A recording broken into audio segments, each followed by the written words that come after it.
Do berço ao berço. Esse termo vem sendo utilizado por alguns especialistas para definir o conceito de economia circular. Além de preservar a natureza, a população e os negócios, a economia circular possui um sistema alternativo de produção focado na redução, reutilização e reciclagem de produtos e serviços. Para entender qual o seu papel na economia e de que forma instituições e empresas estão se adaptando a essa nova forma de produzir e se relacionar com o consumo, vem com a gente no Rio em Foco, que começa agora.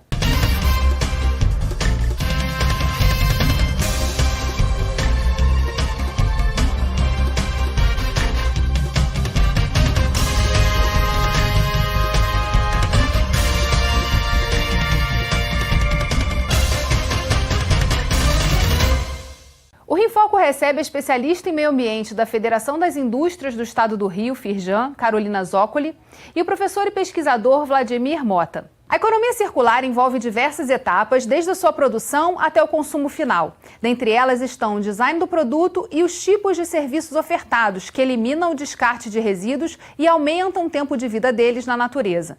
Quem explica pra gente é a especialista da Firjan, Renata Rocha. Vamos ver. A ideia é você pensar no design com materiais que sejam mais eficientes, você ter um desenho de produto que seja de forma modular, de forma que você consiga alterar pequenas peças e mantendo a vida, o ciclo de vida do produto ainda em atividade.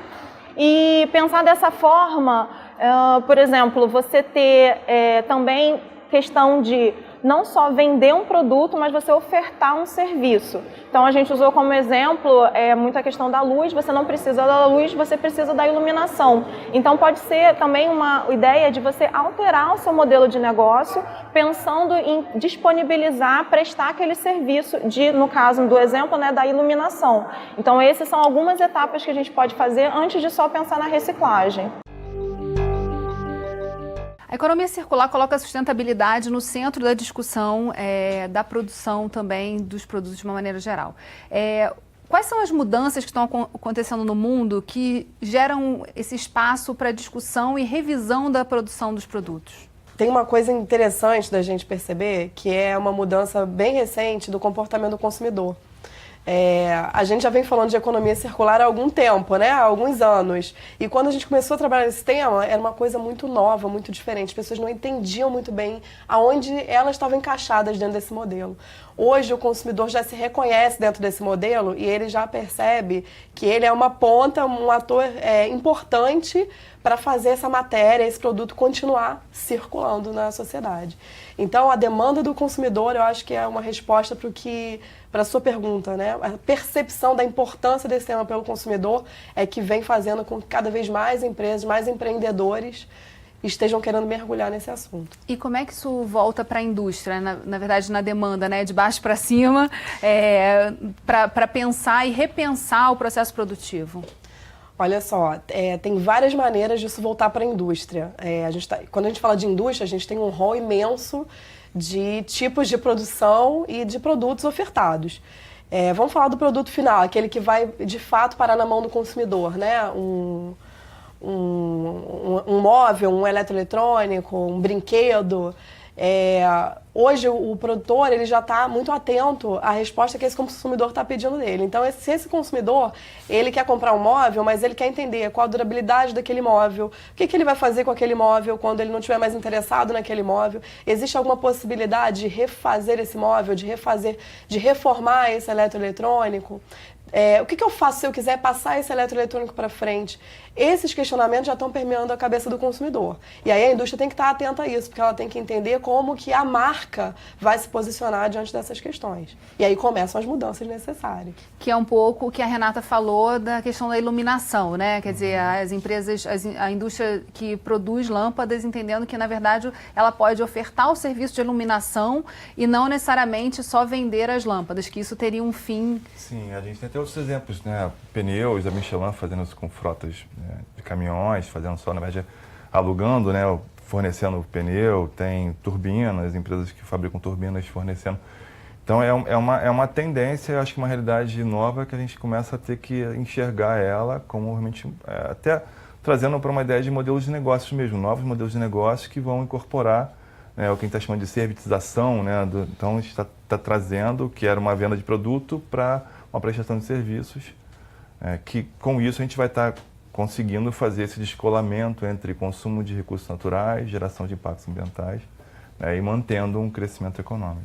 No momento que o Brasil estava crescendo, a gente estava falando do surgimento de uma nova classe média, essa ideia de o consumo estava muito elevado, né? Hoje a gente percebe com a crise econômica que isso baixou um pouco. E talvez seja o espaço aí para discutir essa questão da sustentabilidade de maneira mais efetiva.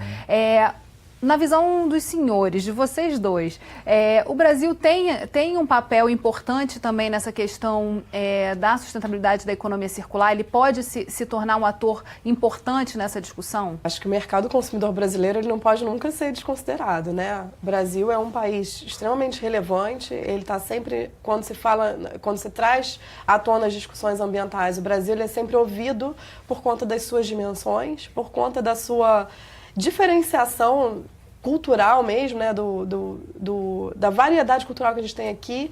Então, é gente pra caramba, não dá pra dispensar esse pessoal, né? Se você está falando em nível Europa, você está conseguindo provocar uma mudança, você não pode desconsiderar o que está acontecendo no Brasil, o que está acontecendo na China e na Índia. São representatividade populacional muito expressiva. É difícil você dizer, eu acho muito difícil em termos de sustentabilidade, você dizer que o brasileiro age de tal forma. Eu acho praticamente impossível. Eu acho que a gente tem grupos muito diferenciados no nosso país, até mesmo no Rio de Janeiro. O que a gente tem certeza é que essas pessoas precisam ser ouvidas. E aí, nesse sentido, tem uma pesquisa super interessante do Instituto Ethos, que trabalha a questão de consumo consciente, onde ele utilizou uma metodologia bacana para perguntar para as pessoas como que elas lidam com a sustentabilidade. Mas ele não fez dessa forma, ele não perguntou assim, você é sustentável? Você deseja ser sustentável? Porque essa pergunta te induz a uma resposta positiva. Ninguém vai dizer não desejo ser sustentável. Então ele mudou a metodologia da pesquisa e fez perguntas, eu não vou me recordar todas, mas tem uma que é muito interessante, que é, você prefere presentear ou você prefere viver uma experiência? E aí você começa a entender que as pessoas estão, de fato, em todas as estratificações sociais e econômicas, modificando, dirigindo um pouco mais para o caminho do consumo sustentável, na medida em que eles começam a responder que não é exatamente um presente físico que eles desejam proporcionar para alguém. E isso vai em várias outras questões. Então, eles não querem comprar muitas coisas, eles querem ter conforto. E aí, eu acho que a virada de chave para o empreendedor é o seguinte, como é que eu proporciono conforto de forma sustentável? Isso é que é o pulo do gato. E que é a virada de chave que a gente vai precisar para poder colocar, na verdade, a economia do país nos trilhos da economia circular. Sim. A gente vai fazer um rápido intervalo e voltamos já. Rio em Foco aqui, política e economia caminham juntas.